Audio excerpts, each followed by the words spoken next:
probably heard of the problem of evil, maybe pertaining to large events typically considered evil or wrong. Or maybe you've heard of common theodicies like those of free will or the appeal to higher order of goods. Maybe you've even heard of the problem of seemingly menial suffering as put forward by popular atheist figures like Alex O'Connor. But I think all of these fail to come anywhere close to posing a challenge to a theistic worldview, especially those of Abrahamic religions, without first addressing the contents of this video in their entirety. The problem of evil in its various forms is commonly put forward as follows.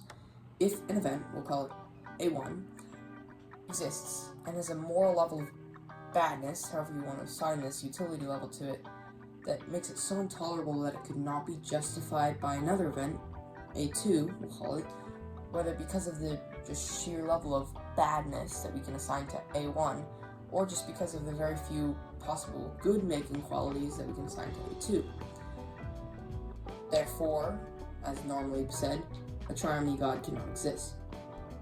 But in order for this to mean anything, we need to define terms. What is good? See, the problem of evil is commonly put forward. It references events that most people would agree are bad. For example, Alex O'Connor commonly references zebra dying with its windpipe caught in the jaws of a lion. He then goes on to say that this cannot possibly lead to any other goods, or at least not ones morally justify the zebra dying, and it still happens, and then therefore says that God cannot exist. But this is a problem. It seems to assume a utilitarian moral framework.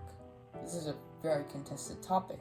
A utilitarian looks at this event and sees it as bad because it produces overall more bad than good, but isn't strictly necessary for the world that we find ourselves in today. But what about a satisficing consequentialist? Imagine you develop technology that allows you to produce new worlds, but only once, only one time. You can create three possible worlds. World A, in which the average person will experience after finally evolving. The average person will experience, on average, more suffering than pleasure.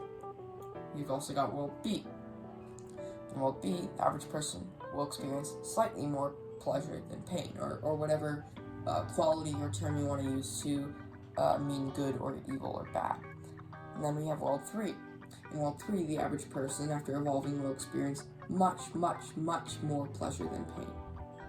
Do you have a moral duty to put forward and create World 3?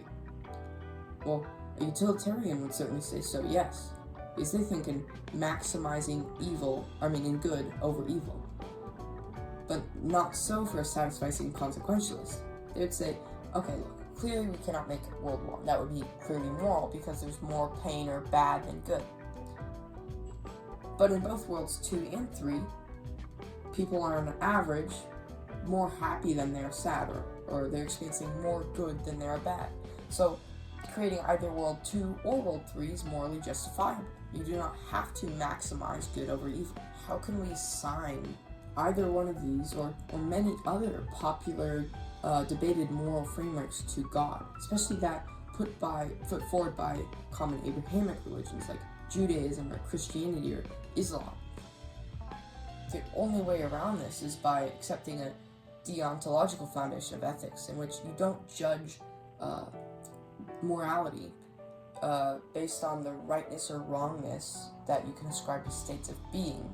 For example, it is wrong that this person is starving, but you instead assign right or wrong-making properties to specific actions.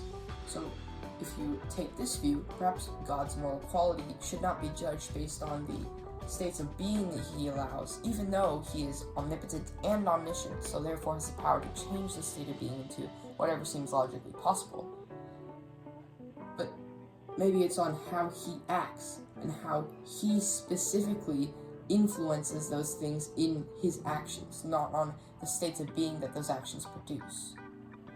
Really, who can say, but whoever we attribute such a moral framework to, the deity theists often worship, I think it takes a lot of careful thought and argument, and I'd love to hear what you have to say in the comments. So thanks for watching. If you feel so inclined, please like and subscribe, and leave any comments you have in the comment section below. Thank you.